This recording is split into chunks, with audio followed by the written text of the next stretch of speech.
Welcome to Incredible Idaho. I'm Jack Hemingway.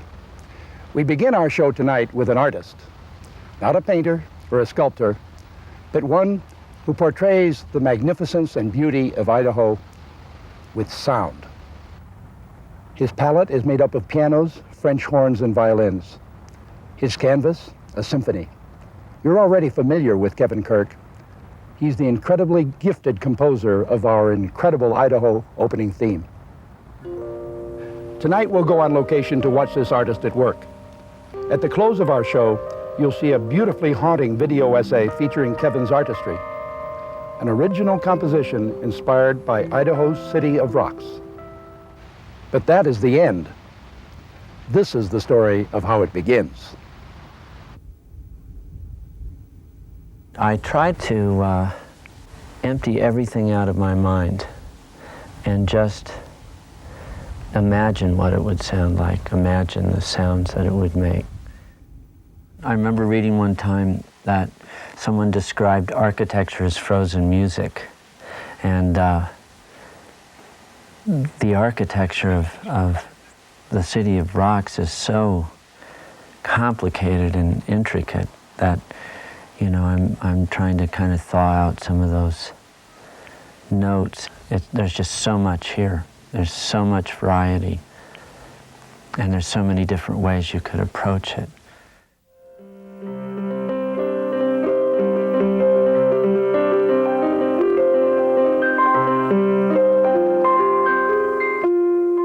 He seems to hear with his eyes. Faced with this magnificent panorama, the artist in all of us yearns to capture it somehow. But watching Kevin Kirk at work is a unique experience. You can almost see the breathtaking vista flow from Kevin's vision to his unerring fingers, and music is born.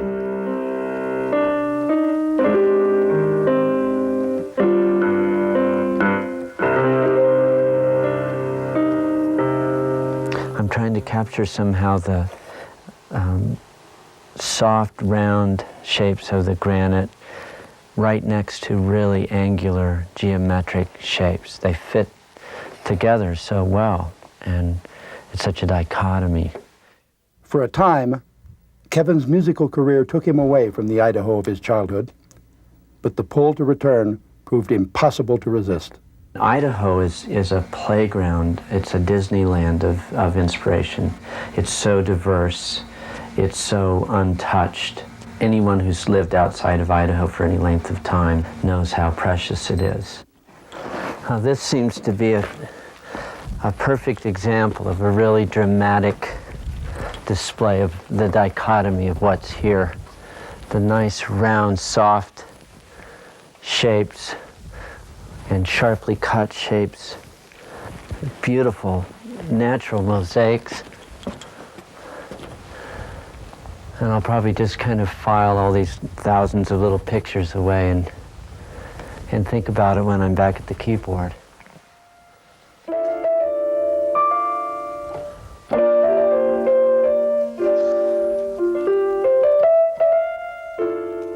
The rocks have conspired to form a small cathedral that seems perfectly designed to shelter art and artist in its stone sanctuary. I think what I'm picking up on here is just, you know, a grand architect, just an amazingly sophisticated balance of structures that are really inspiring.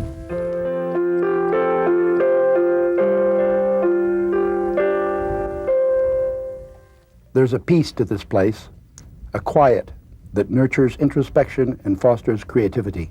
I think I have a nice idea for the basic theme, which pretty much just popped into my head.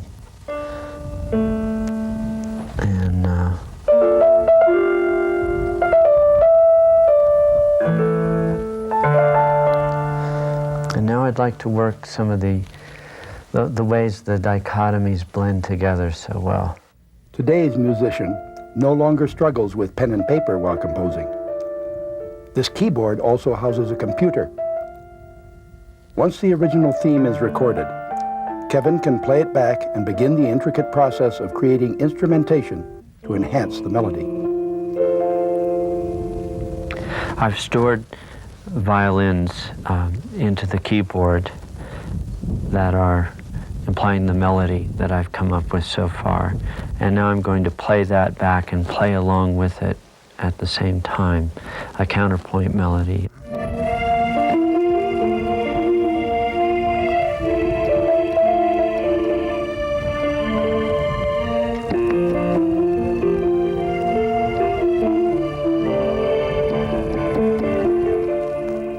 The forces that originally flowed to form this hidden refuge now seem to invite Kevin to fill the quiet chamber with the echoes of his soul.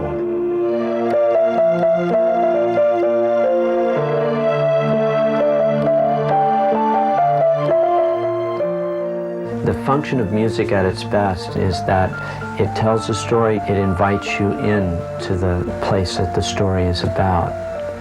That's difficult to do, but I love it.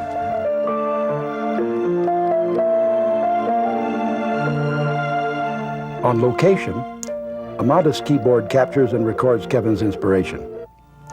But the delicate task of refining the music requires more sophisticated equipment. In this small studio, an entire symphony orchestra awaits.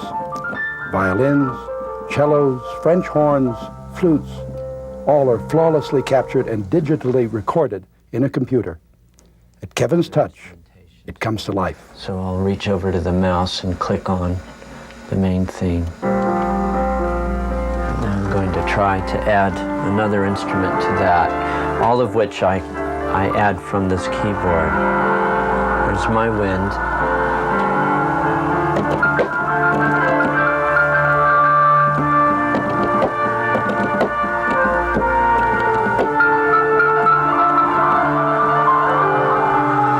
And this entire process is very involved. It's important not to put too much, to add too much. I just want enough to tell the story and to marry the writing to the video. It shouldn't be obvious, it should just make it work somehow.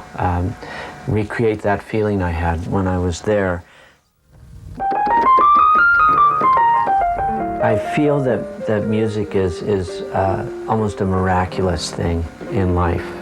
It's like a language, but a very, very sophisticated language. I've even debated in my mind if you wanted to think what God's language would be. Maybe he would speak in music.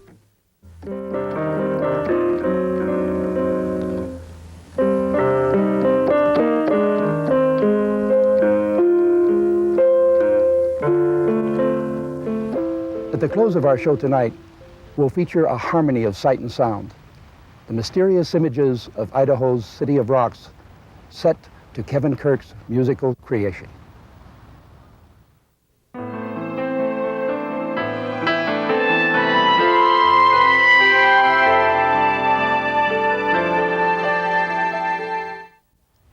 It's beginning to seem like the 1934 Dust Bowl. Idaho is in its 6th year of near-record drought. But even in an average year, our capital city of Boise only receives 12 inches of rainfall. Despite the desert environment, most residents choose to maintain a lush green lawn. But some have opted for a new concept, xeriscape landscaping, a yard more suited to this climate. The perennials go along that border, and behind it were more of the drought-tolerant shrubs. Chris Meyer is a landscape designer. On her computer drawing board, she plots yards containing everything from ponds to pampas grass for her clients. But each landscape is designed to conserve water and protect the environment. This is the design that we saw on the computer. What these people wanted was no lawn to mow, very low maintenance, and something that would be attractive to wildlife. This landscape is less than a month old. Right now, the plants are watered once a week. In 2 years, this yard won't need any supplemental water at all, but the look will have changed entirely. When you come back next year, you should see just a whole row of color. You should be able to get the feeling that row of perennials is just sweeping across the yard. And there should be something every month, changing color and very bright and pretty and full. Many of the plants are Idaho natives and naturally drought tolerant, such as winterfat, oak leaf sumac, and butterfly bush. They also draw in wildlife, which is one of the reasons wildlife biologist Chuck Harris began converting his lawn to a xeriscape landscape. I can put in a yard that is more conservation-oriented, more drought-tolerant. It can still be very attractive. I can use things to attract wildlife into my yard and make my yard much more enjoyable to me personally, and ease my conscience about using water. The design for Chuck's yard includes a 2-layer brick patio, a deck, and box terraces near the house. Since this area is shaded by mature trees, the plants that need a bit more water are grouped here. As you move further away from the house, the plants require less water and less maintenance.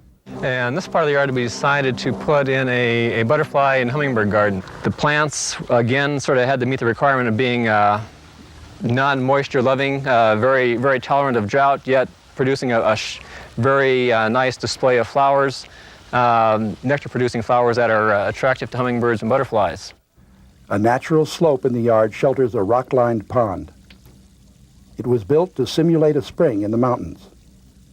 1,000 gallons of water is recycled each hour by a small pump. Not only is the sound of the water falling very pleasant to us as we sit on our deck, but the sound of falling water is also very attractive to wildlife in the yard. One of the first things that appeared in our pond, I got all excited, was water striders. Water striders across the pond is something I remember as a kid, always having a fun time watching water striders and chasing them and catching them.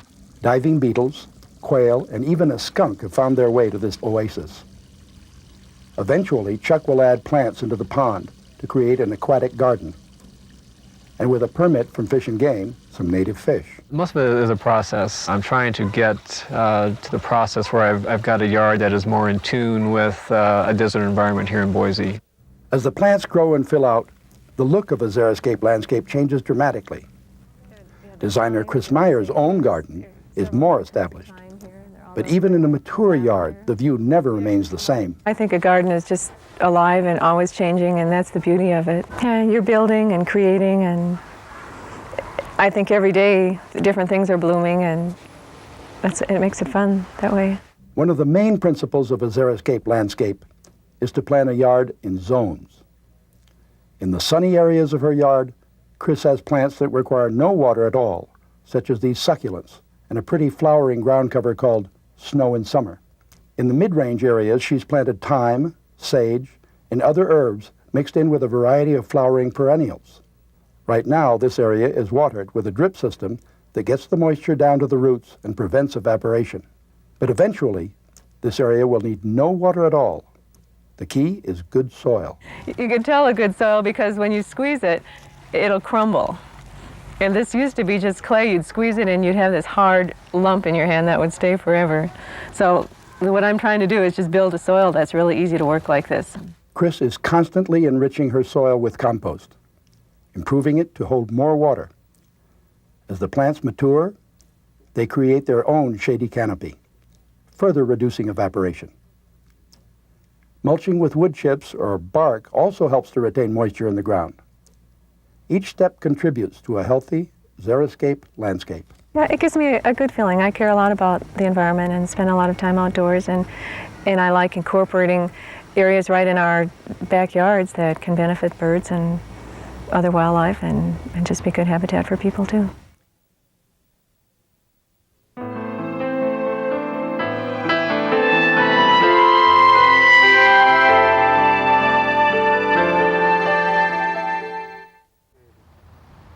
Take a warm day, mix in a summer camp, add an old fishing pond, and what do you get?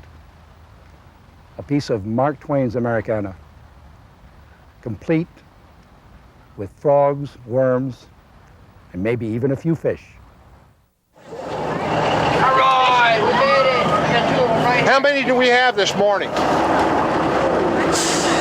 Did anybody take a head count? Are you going to catch some today? Yeah. That a girl. And I'm going to bring them back to camp for dinner. Oh, you're going to take them back? Okay. How big are these fish? Oh, they're about 8 to 10 inches. Come on, fish, come over. Now you just keep an eye on that, and if that goes beep, beep, beep, beep, beep like that, then you want to start reeling in, okay? Which way do we go? Okay. There's something about fishing that stirs memories of the simple and carefree days of our own childhood. But for these young campers, the simple and carefree summers we took for granted have had no place in their short lives. This kids' camp is special because it's specifically planned with children with cancer in mind. Actually, we only take children who have cancer. Yeah! Rainbow! These kids are normal kids. I mean, they have a disease and they're fighting their disease, but yes, it is very important to treat them like normal kids. And when we plan our activities, we provide them with normal type activities. It's a rainbow. Maybe about 12 inches or something. Felt good because finally I caught a fish. He had the whole 3 hooks in his mouth, so it was kind of easy to get him out. All right. Now back to some serious fishing. I think the most rewarding thing about this job is giving the children that are undergoing the pretty rough part of their treatment the opportunity to associate with other kids who have gone through the same thing and are living proof that it's going to work for them. Also, although it's a downside of this camp, it also gives those children who are not going to survive their disease an opportunity and a safe place to discuss that. When it goes under, pull back real hard like I told you, okay? And you'll be A-okay. In addition to the camp counselors, who are all volunteers, there are other special people who appear delighted to donate a morning untangling lines and baiting hooks. These guys are great. They really are. How come they're great? Because they're all smiles and having a good time all the time, you know? Fish and Game provides fishing rods, goodie bags filled with surprises, and, earlier this morning, a truckload of trout. For 4 years, Fish and Game has specially stocked a fishing hole with lively rainbows to challenge these campers. And each year, biologist Don Anderson returns to introduce new anglers to the fun of fishing. Just tighten the line a little, but leave it right there. That's where those fish were jumping. I guess there's 2 reasons. One, because the kids want to go fishing.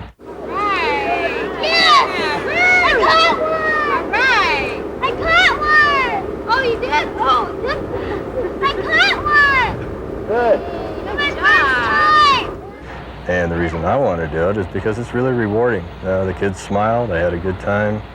Hopefully they learned a little about fishing and will have more fun this summer, next summer, and forever. I've caught a rainbow trout and a globfish. A globfish? What's a globfish? Oh, it sits on the bottom and it's all dirty and stuff. No, I know, I will. Put the baby back. Let me see. These children have realized their own mortality, and so they have an incredible life experience, and they tend to live one day at a time, and so they're able to sort out the important things from the unimportant. I take away from this camp the fact that I need to live my life so that I forget about all those outside things that are unimportant and those pressures that we tend to focus on and worry about, and really realize that what the important things are. I might just take up fishing after today if I could get away from those worms. You gonna get in the back or the front? I don't know. Let's see. You're welcome. All right. Come on.